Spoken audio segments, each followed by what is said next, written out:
আমাদের আর ব্যবহার করা যাবে না, পয়জন ভরে যাবে।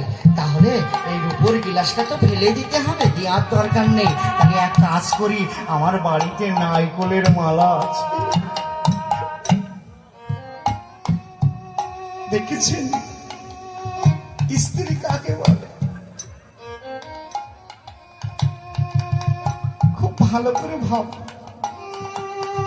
আমাদের প্রত্যেকটা ঘরে ঘরে স্ত্রী আছে। এই স্ত্রীর কারণে কৃষ্ণ ভক্ত হয়, এই স্ত্রীর কারণে স্বামী চণ্ডাল হয়।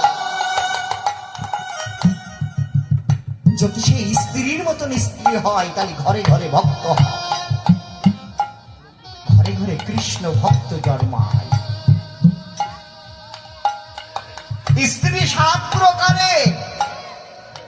শীতের রাত তো কষ্ট পাচ্ছেন, কষ্ট পাচ্ছেন, তবু 3টে স্ত্রীর কথা বলে যায়। একটা স্ত্রী কেমন শুনবেন? বাড়ির থেকে কাজ, অর্থাৎ বাজার থেকে কাজ করে যাবেন, কাজ করে যাওয়ার পরে স্বামী গরমে ঘেমে যাচ্ছে কি দেখার দরকার নেই। সামনে দুর্গা পূজায় ভালো শাড়ি কিনতে হবে, টাকাটা আগে চাচ্ছে, টাকাটা দাও, কাজের টাকাটা কোথায়, তোমার পয়সা কোথায়? এটা স্ত্রী। আর এক স্ত্রী কি জানেন? আমি আপনাদের এখান থেকে অনুষ্ঠান করে বাড়িতে গেলে, মানে আশ্রমে গেলে, আমার এই স্ত্রী, আমার অর্থাৎ আমার যে বোঝাচ্ছি, আমার স্ত্রীটাকে দিলে পরে আমার স্ত্রীটা এটাকে ধুয়ে পরিষ্কার করে দিয়ে, এই যে দাগ হয়ে আছে না, কুষ্টি মুষ্টি হয়ে আছে, এটার জন্য কারেন্টের প্লাগ দিয়ে আর একটাকে দলার জন্য, তার নাম কি, এটা ডলাই করার জন্য, সেটাও তো স্ত্রী নাকি? তাহলে সেটাও তো স্ত্রী নাকি? তো এখন আমাদের প্রত্যেকটা বাবা যে দইয়ে দিচ্ছে, তার নাম স্ত্রী। আর স্ত্রীকে স্ত্রী নয়, স্ত্রীর নাম হলো সহধর্মিণী। কেমন জানেন? সকালবেলা স্বামী স্নান করতে যায়, আর সেই স্ত্রী স্বামীর ভগবানের সেবার জন্য সে মনের থেকে পুষ্প চয়ন করে নিয়ে এসে যায়। স্বামী যখন স্নান করে বাড়িতে ফেরে, মন্দিরেতে যখন বসে, স্ত্রী পাশে বসে যার জন্য চন্দন বেটে দেয়, যে গোবিন্দ সেবার কাজ পূজার আগিয়ে দেয়, তিনার নাম স্ত্রী নয়, তিনার নাম ধর্ম। সমাধর্মের, সকল ধর্মেরকে ভগবানের পথে নিয়ে যাওয়ার জন্য তাকে বলা হয় সহধর্ম, এর নাম স্ত্রী। আর ওই চিন্তামণি, ওই অর্থাৎ আরো আছে, আমি বলছি না, মাথাজিরা রাগ করছেন না তো? জয়দাদি, আপনাদের বলছি না তো, আমাদের গ্রামের কথা বলছি, ভারতবর্ষের কথা বলছি। কেন জানেন? আমাদের ভারতবর্ষ খুব নোংরার মধ্যে আছে। কেন জানেন? এরা স্বামীকে মানতে চাচ্ছে না। কেন জানেন? ছোট করে যুবক ছেলেদের উদ্দেশ্যে বলছি,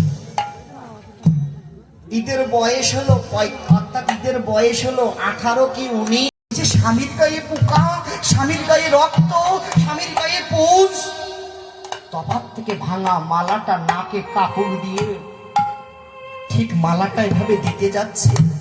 চাপাল ঠাকুর এভাবে হাতে নিতে নিতে হাতটা কাঁপছে, তো মালাটা গড়িয়ে জল পড়ে গিয়েছে। তখন চাপাল ঠাকুর বলছেন, স্ত্রী আমাকে একটু জল দিতেও ঘৃণা পাচ্ছে, আমি কি করলাম, আমি কি করলাম সারাটা জীবন? ভগবানকে ডাকতে ডাকতে, কৃষ্ণকে ডাকতে ডাকতে নিস্তারিণীর জল পাইনি তো।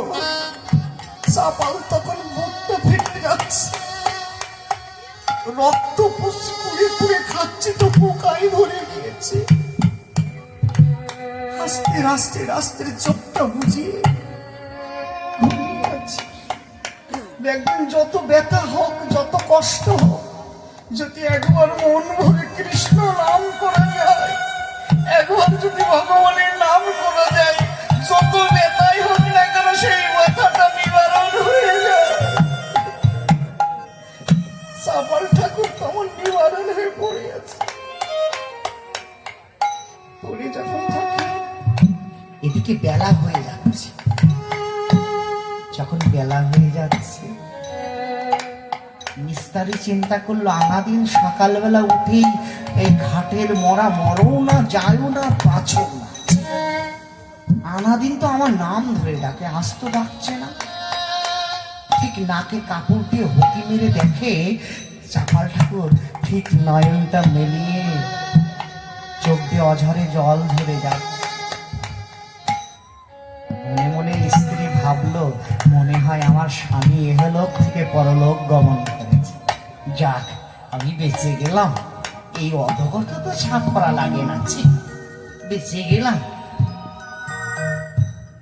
এ কথা বলে চিন্তা করলেন, এখন এই আমার স্বামীর মরাটাকে সৎকর্ম করতে হলে শ্রাদ্ধ করতে হবে, অনেক মানুষের খাওয়াতে হবে, অনেক জিনিসপত্র কিনতে হবে, খরচ হয়ে যাবে অনেক। তাহলে এক কাজ করা যাক, গোপনে এই ঠাকুরের লাশটাকে সমাধি করে দেওয়া যাক।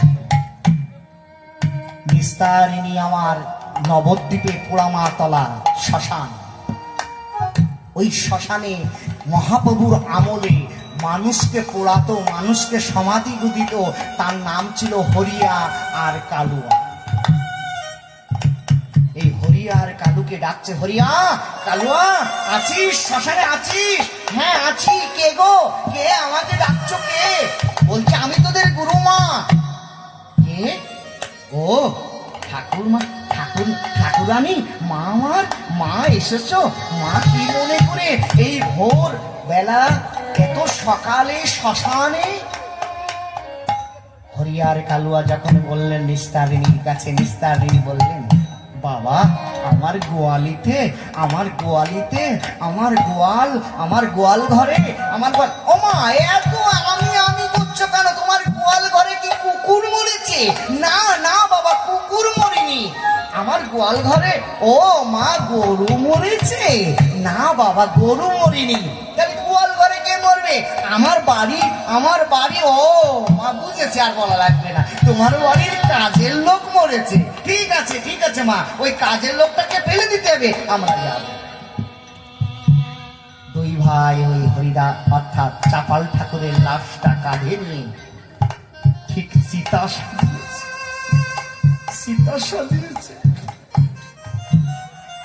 লাশটাকে শুয়ে তার বুকের উপরে কাঠ দিয়েছে। কাজটা দিয়ে যখন সাজিয়েছে, এদিকে আমার প্রত্যেকটা মানুষের, আমাদের কর্মকে তিনটে ষষ্ঠম পাক দিয়া, তিনটে পাক দিয়া ঠিক আগুনটা ধরে পাক দিয়ে যখন দিচ্ছে, তখন মহাপ্রভু নবদ্বীপে খোল করতাল নিয়ে কীর্তন করছে।